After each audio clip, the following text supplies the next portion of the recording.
English basic to advance channel में खुशामदीद। नाज़रीन, इंग्लिश में बातचीत वाले जुमले तो सीख रहे हैं हम इस कोर्स में, लेकिन आज के सबक में हम नॉलेज टेस्ट करेंगे।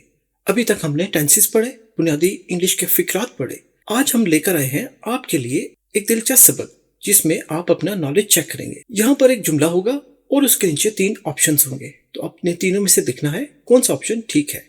लेकिन हम आपको उस सही और बेहतरीन वाले ऑप्शन की वजह भी जरूर बताएंगे। तो शुरू करते हैं आज का सबक। लेकिन सबक को शुरू करने से पहले नए आने वाले दोस्तों को याद दहानी कराते चलें कि हमारा channel English basic to advance को जरूर सब्सक्राइब कर लें, जिससे आपको हमारा चैनल यूट्यूब पर ढूंढना नहीं पड़ेगा, और बेल आइकन का बटन भी दबा दें, जिससे आपको हमारे नए आने वाले लेसन की नोटिफिकेशन फौरी मिल जाएगी जैसे ही इंग्लिश बेसिक टू एडवांस की तरफ से नया लेसन अपलोड होगा। तो देखते हैं पहला जुमला। ये देखिए, पहला जुमला है दे आंसर्ड ऑल द क्वेश्चंस। अब ऑप्शंस क्या है? पहला ऑप्शन है ए कॉन्फिडेंटली, दूसरा ऑप्शन है बी कॉन्फिडेंस, और तीसरे ऑप्शन में सी है जो है कॉन्फिडेंट। अब हमने देखना है कि इसमें क्या कॉन्फिडेंटली लगेगा, कॉन्फिडेंस लगेगा या कॉन्फिडेंट लगेगा। आपके ख्याल में यहां पर क्या लगेगा? सोच कर बताइए। क्वेश्चन है दे आंसर्ड ऑल द क्वेश्चंस। उन्होंने तमाम सवालों के जवाब दिए कॉन्फिडेंटली, एतमाद के साथ। कॉन्फिडेंस एतमाद, कॉन्फिडेंट पुरएतमाद। 5 सेकंड लीजिए और सोचकर बताइए कि कौन सा सही आंसर है।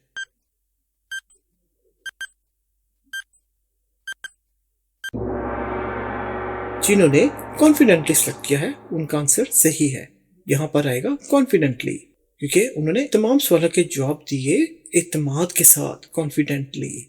यहाँ पर कॉन्फिडेंस नहीं आएगा, ये तो है एतमाद, तो यहाँ पर ये गलत हो जाएगा। इसी तरह कॉन्फिडेंट, ये भी किसी नाउन या प्रोनाउन के लिए इस्तेमाल तो किया जा सकता है, जैसे आई एम वेरी कॉन्फिडेंट, मैं बहुत ज्यादा पुरएतमाद हूँ। और कॉन्फिडेंस, उसके अंदर कॉन्फिडेंस की कमी है, ये एक खासियत है कि उसके अंदर कॉन्फिडेंस की कमी है। अब यहाँ पर उसने तमाम सवालों के जवाब दिए एतमाद के साथ, कॉन्फिडेंटली। उम्मीद है आपको समझ में आ गया होगा। चलिए एक और जुमला देखते हैं। ये है the books dash bought yesterday.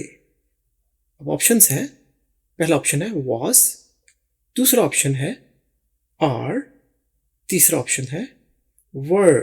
अब यहां पर देखिए, the books dash bought yesterday. चलिए 5 सेकंड लीजिए और गेस कीजिए इनमें से ठीक आंसर कौन सा है।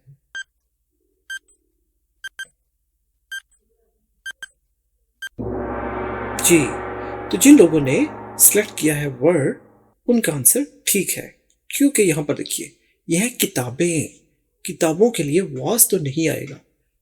आर आ सकता था, लेकिन आर भी सही नहीं है। क्यों? किताबें डैश बॉट खरीदी गई यस्टरडे, गुजरे हुए कल में, तो ये बात हो रही है माजी की, तो इसलिए यहां पर आर नहीं आएगा, वर आएगा, क्योंकि यस्टरडे की वजह से हमें वर को यूज करना पड़ा कि यह बात माजी में की गई है। द बुक्स वर, देखिए अब यहां पर the books were bought yesterday. चलिए एक और जुमला देखते हैं। जुमला है he is the dash guy in his family, यानी वो है डैश गाय शख्स इन हिज फैमिली, अपने खानदान में।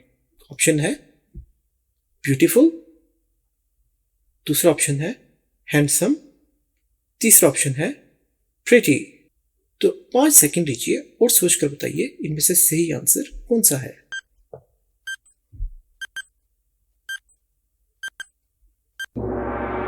तो सही आंसर है हैंडसम।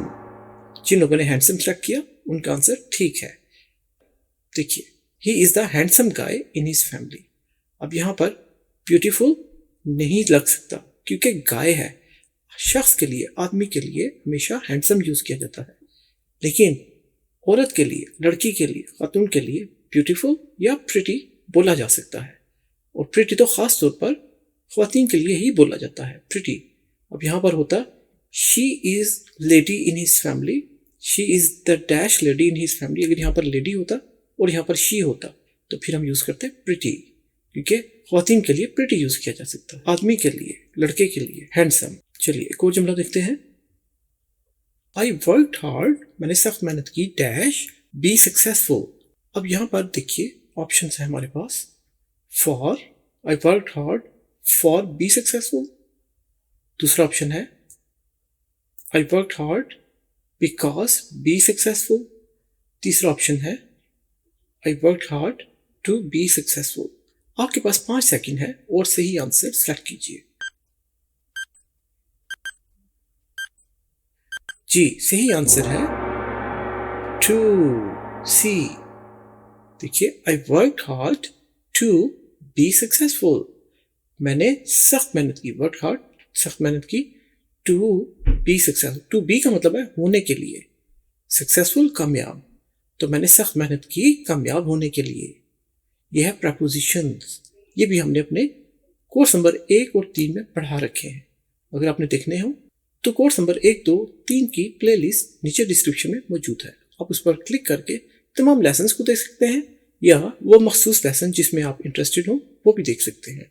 चलिए एक और जुमला देखते हैं। Greeting at start of the day is dash.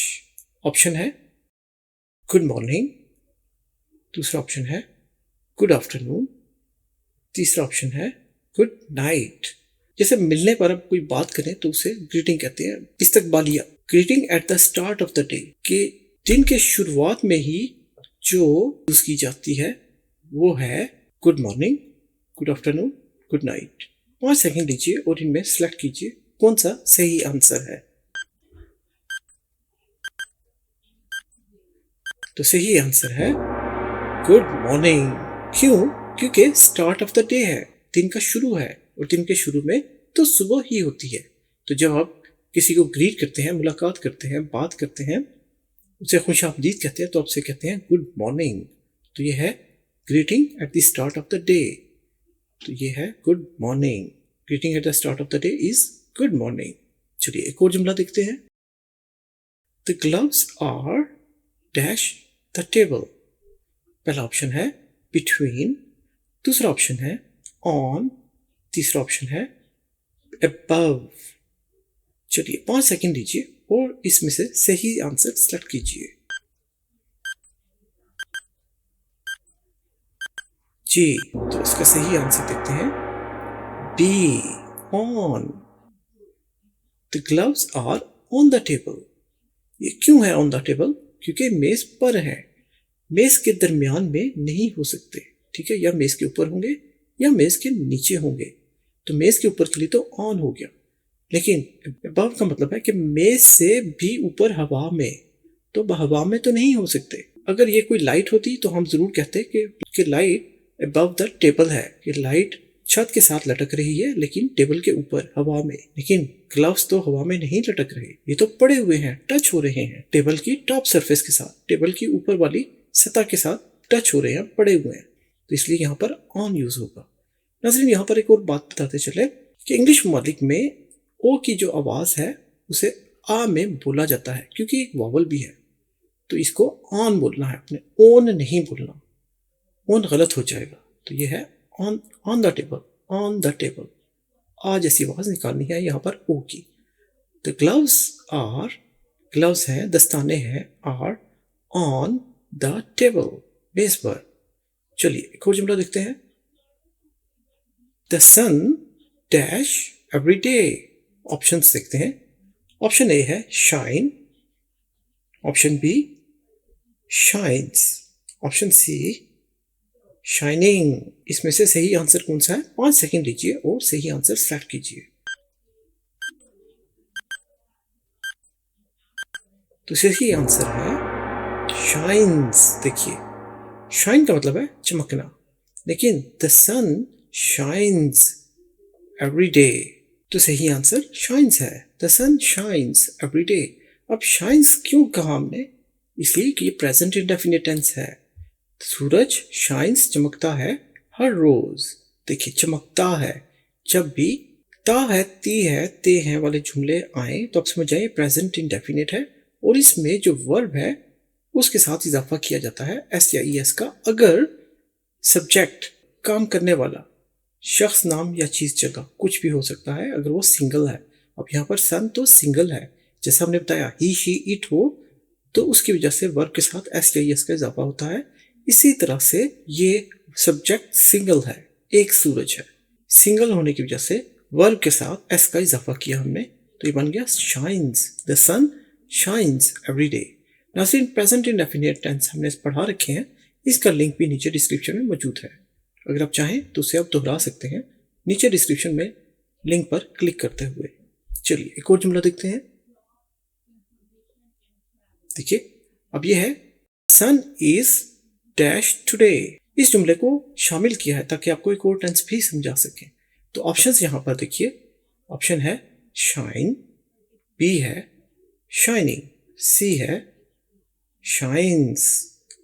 5 second लीजिए और इनमें से सही आंसर सेलेक्ट कीजिए।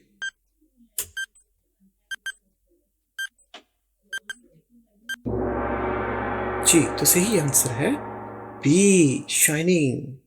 क्यों? The sun is shining today. अब क्यों शाइनिंग? इसलिए कि ये प्रेजेंट कॉन्टिन्यूस टेंस है। देखिए, इज अभी हो रहा है, क्या?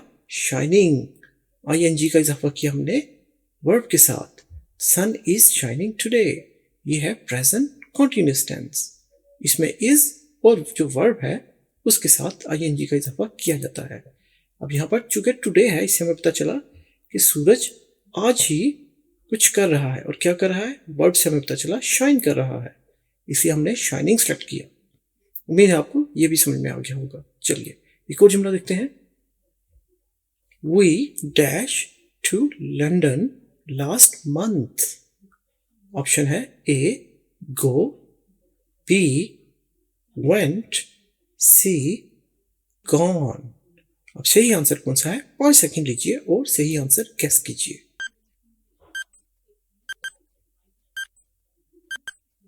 जी, तो सही आंसर है बी, वेंट। क्यों? देखिए, we went to London last month. We went, हम गए, टू लंदन। अब यहां पर वी गो टू लंदन भी ठीक था, लेकिन चूंकि बात हो रही है लास्ट मंथ की, पिछले महीने की, तो पिछले महीने में तो माजी है, तो माजी के लिए जो गो का सेकंड फॉर्म है वर्ब का वो है वेंट, इसलिए यहां पर वेंट को यूज करना पड़ा। लेकिन गॉन भी है जो गो की तीसरी फॉर्म है, वर्ब की तीसरी फॉर्म गॉन। यहां पर गॉन यूज नहीं करना क्योंकि ये यूज होता है परफेक्ट टेंस के साथ, प्रेजेंट या पास्ट परफेक्ट टेंस हो। अगर होता हम लंदन गए थे पिछले महीने, तो यहां पर वी हैड गॉन, फिर had gone to London last month, तो फिर यहां पर गॉन यूज करते हैं हम हैड के साथ। लेकिन यहां पर हैज या हैड नहीं है, इसलिए गॉन यूज नहीं होगा, तो ये बन जाता है पास्ट इंडेफिनिट टेंस। चलिए एक और जुमला देखते हैं। They dash good time when they met us. Options हैं A has, B have, C had. अब देखिए, they dash good time when they met us, उनका डैश अच्छा टाइम व्हेन जब दे मेट अस वो हमें मिले। चलिए 5 सेकंड लीजिए और सही आंसर गेस कीजिए।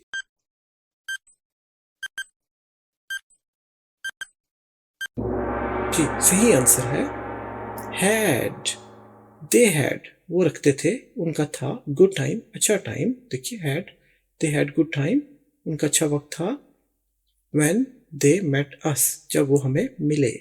यानी हमारे उर्दू या हिंदी में मफहूम ऐसे बनेगा, उनका टाइम अच्छा गुजरा जब वो हमें मिले।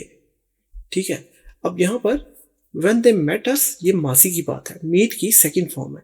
व्हेन दे मेट अस, जब वो हमें मिले, मासी की बात हो रही है, तो मासी के लिए हैज तो यूज नहीं होगा क्योंकि हैज प्रेजेंट का बताता है, और दूसरा हैज यूज इसलिए भी नहीं होगा क्योंकि ये सिंगल है। अगर यहाँ पर ही, शी, इट होता तो हैज आ सकता था, लेकिन यहाँ पर दे और वी इन जमा है, इनके साथ हैव आता है, तो दे हैव ये ठीक था। लेकिन जब बात हुई मासी की, तो फिर हमें पता चला कि हैव तो यहाँ पर फिट नहीं होगा क्योंकि बात मासी की हो रही है, और माजी में हैव की जो सेकंड फॉर्म है वो है हैड। हैज और हैव दोनों की सेकंड फॉर्म हैड है, इसलिए यहाँ पर माजी का हेल्पिंग वर्ब यूज होगा। तो they had good time when they met us, जब वो हमें मिले। चलिए एक और जुमला देखते हैं।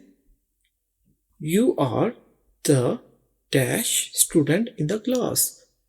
तुम हो या आप हैं डैश स्टूडेंट, कौन से student in the class? Options हैं A good, B better, C best. अब देखिए, you are the dash student in the class. चलिए 5 सेकंड लीजिए और सही आंसर गेस कीजिए।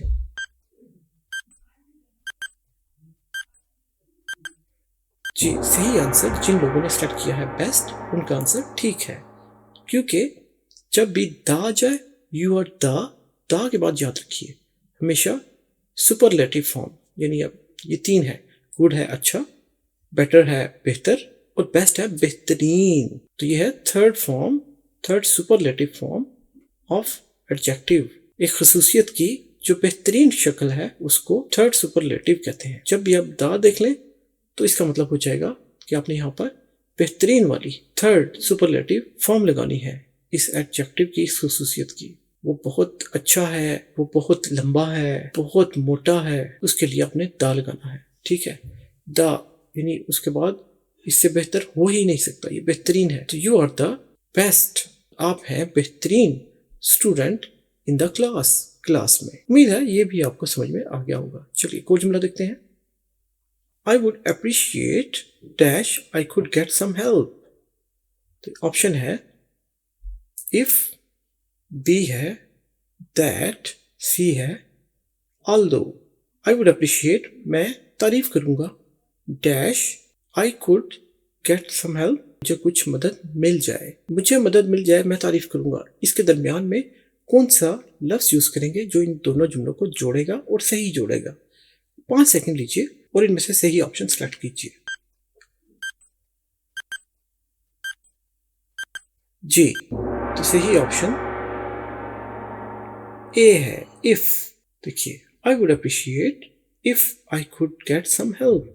नाज़रीन, ये रोजमर्रा की जिंदगी में इस्तेमाल होने वाला जुमला है जो अंग्रेज अक्सर बातचीत में यूज करते हैं। कहते हैं आई वुड अप्रिशिएट, मैं तारीफ करूंगा या ममनून हूंगा, इफ अगर, आई कुड गेट अगर मैं हासिल कर सकूं, सम हेल्प कुछ मदद। हमारी उर्दू हिंदी में ऐसे बन जाएगा कि मैं ममनून हूंगा अगर मुझे थोड़ी सी हेल्प मिल जाए। ठीक है, तो यहाँ पर इफ यूज होगा, दैट और ऑल्दो यूज नहीं होंगे। तो नाज़रीन, हमें जरूर बताइए 12 में से आपके कितने सेंटेंस ठीक हुए और आपका स्कोर क्या रहा। क्या आप मजीद इसी तरह के सबक प्रैक्टिस करना चाहेंगे? हमें कमेंट में जरूर बताइए। जिन लोगों के 12 के 12 जवाब ठीक हैं उनको बहुत ज्यादा कॉन्ग्रेचुलेशंस, बहुत मुबारकबाद। इसका मतलब है आपकी इंग्लिश बहुत अच्छी है, क्योंकि बहुत ज्यादा ट्रिकी जुमले थे ये। अगर आप चाहते हैं मजीद इस तरह के क्विज यानी सवालात वाले जुमले हम आपके लिए लेकर आए तो हमें कमेंट में बताइए। जैसा हम कहते हैं, हमें आपके कमेंट्स का इंतजार तो रहता ही है। तो ये था नाज़रीन हमारा आज का सबक। उम्मीद है आपको आज का सबक पसंद आया होगा। मजीद सबक के लिए लाइक, शेयर और सब्सक्राइब करना मत भूलिएगा। सब्सक्राइब करने से आपको हमारा English basic to advance channel YouTube पर ढूंढना नहीं पड़ेगा। लाइक कीजिए, लाइक करने से हमें अंदाजा होगा कि आपको हमारे लेसन अच्छे लग रहे हैं और हम इसी तरह मेहनत से और भी अच्छे लेसन आपके लिए लाते रहेंगे। अपने दोस्तों, रिश्तेदारों और गिरदनवाह के लोगों के साथ शेयर कीजिए अपने सोशल मीडिया प्लेटफॉर्म पर, जिससे सभी का फायदा होगा, क्योंकि बहुत अच्छे लेसन हैं। कमेंट कीजिए, हमें बताइए कि आपको हमारा लेसन कैसा लगा, और अगर आपका कोई सवाल हो या कोई चीज़ आपने समझनी हो तो हमें ज़रूर लिखिए। हम पूरी कोशिश करेंगे उस पर वीडियो बनाकर अपलोड करें, जिससे न सिर्फ आपका बल्कि सभी देखने वालों का फायदा होगा। बेल आइकन का बटन दबाना जरूरी है, इससे आपको नोटिफिकेशन मिल जाएगा इंग्लिश बेसिक टू एडवांस की तरफ से जैसे ही नया लेसन अपलोड होगा, और इस तरह से आपका कोई भी लेसन मिस नहीं होगा। तो अपना बहुत ख्याल रखिए इस दुआ के साथ कि खुश रहें और अपने सभी मिलने वालों को खुश रखें। यूं ही इंग्लिश बेसिक टू एडवांस के साथ जुड़े रहें, इंग्लिश की प्रैक्टिस करते रहें। तो अपना बहुत ख्याल रखिएगा। मिलेंगे हम आपसे एक और दिलचस्प लेसन में। तब तक के लिए अल्लाह हाफिज।